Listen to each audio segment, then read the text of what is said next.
Ahmedabad municipal corporation દ્વારા આયોજિત લોકાર્પણ, અનાવરણ તથા વણઝરના પુનર્વસિત રહેવાસીઓને સનદ અર્પણ કાર્યક્રમમાં આપણી સૌની સાથે મંચ ઉપર ઉપસ્થિત આપણા સૌના લોકલાડીલા સાંસદ, કેન્દ્રીય ગૃહ અને સહકારિતા મંત્રી શ્રી અમિતભાઈ શાહ સાહેબ, અમદાવાદ મહાનગરપાલિકાના મેયર શ્રીમતી પ્રતિભાબેન જૈન, સાંસદ શ્રી નરહરિભાઈ અમીન, મારા સૌ સાથી ધારાસભ્યશ્રીઓ, ઉપસ્થિત સર્વે આમંત્રિત સર્વે મહાનુભાવો, પ્રેસ મીડિયાના મિત્રો, સૌને મારા નમસ્કાર।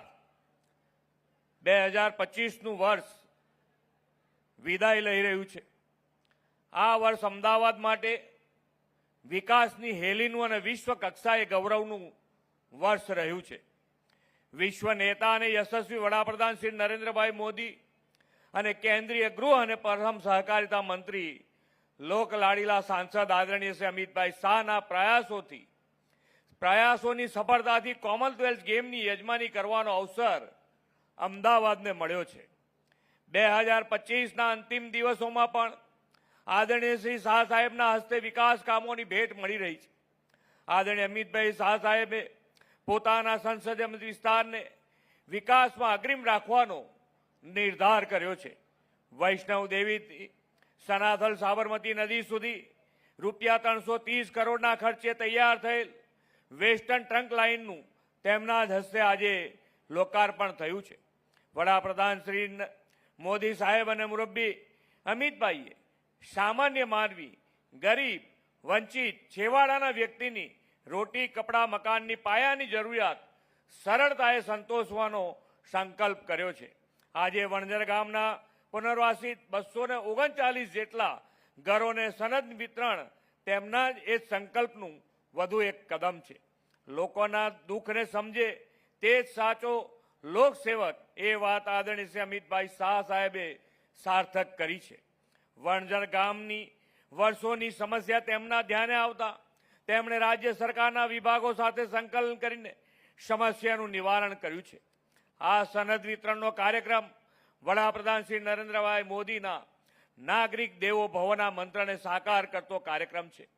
આદરણીય શ્રી મોદી સાહેબે દરેક નિર્ણયના કેન્દ્રમાં નાનામાં નાના નાગરિકનું હિત રાખ્યું છે। આ અભિગમના કારણે શહેરોમાં ઇન્ફ્રાસ્ટ્રક્ચરની સાથે વધુ ગુણવત્તાવાળું જીવન બને તેવી સુવિધાઓનો દિવસે દિવસે વધારો થઈ રહ્યો છે। વર્લ્ડ હેરિટેજ સિટીના નાગરિકોના ઇઝ ઓફ લિવિંગને વેગ આપતો નવો પ્રકલ્પ અમદાવાદને મળી રહ્યો છે। પકવાન 4 રસ્તાથી ઇસ્કોન 4 રસ્તા સુધીના આધુનિકરણ થયેલા રિક્રિએશન એક્ટિવિટી સાથેના સ્ટેચનું લોકાર્પણ થવાનું છે। આદરણીય શ્રી અમિતભાઈ શાહે પોતાના મત વિસ્તારમાં લોંગ ટર્મ ડેવલપમેન્ટની દિશામાં આગવા વિકાસ કાર્યોનું આયોજન પણ કર્યું છે। તેમના પ્રયાસોથી ગાંધીનગર લોકસભા વિસ્તાર સૌથી હરિયાળો વિસ્તાર બન્યો છે। મિયાવાકી પદ્ધતિથી અર્બન ફોરેસ્ટના નિર્માણ કરીને ગ્રીન ઝોન અને ઓક્સિજન પાર્ક ઊભા કરવામાં આવ્યા છે। ઇન્ફ્રાસ્ટ્રક્ચરની સાથે શહેરોમાં હરવા ફરવાના સ્થળો વિકસે તે માટે લેક ડેવલપમેન્ટ, બાગ બગીચાઓનો વિકાસ, લાઇબ્રેરી, રમતગમત સંકુલો પણ ઊભા થયા છે।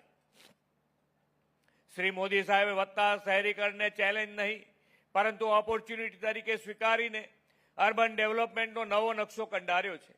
તેમણે શહેરોના વિકાસને પ્રાધાન્ય આપતા 2005માં શહેરી વિકાસ વર્ષ તરીકે ઉજવીને આયોજનબદ્ધ અને અસરકારક શહેરી વિકાસની દિશા આપી હતી। શહેરી વિકાસનો જે મજબૂત પાયો શ્રી મોદી સાહેબે નાખ્યો છે તેને બેસ્ટ ક્વોલિટી સિટી ડેવલપમેન્ટના સંકલ્પ સાથે આપણે 2025ના વર્ષને શહેરી વિકાસ વર્ષ તરીકે ઉજવીને સંગીન કર્યો છે। આ માટે શહેરી વિકાસના બજેટમાં ગયા વર્ષ કરતાં 40%નો વધારો કરીને 30,000 કરોડ રૂપિયા ફાળવ્યા છે। આપણે મહાનગરોના વિકાસ માટે ઝીણામાં ઝીણી બાબત પર કામ કરીને સિટીઝન સેન્ટ્રિક સિટીઝ બનાવવાના ધ્યેય સાથે આગળ વધ્યા છીએ। વડાપ્રધાન શ્રી નરેન્દ્રભાઈ મોદીના નેતૃત્વમાં આપણે વિકસિત ભારતનું નિર્માણ કરવું છે। એ માટે વડાપ્રધાનશ્રીએ પંચ પ્રણ આપ્યા છે, તેમાંનું એક પણ છે નાગરિક ધર્મનું પાલન।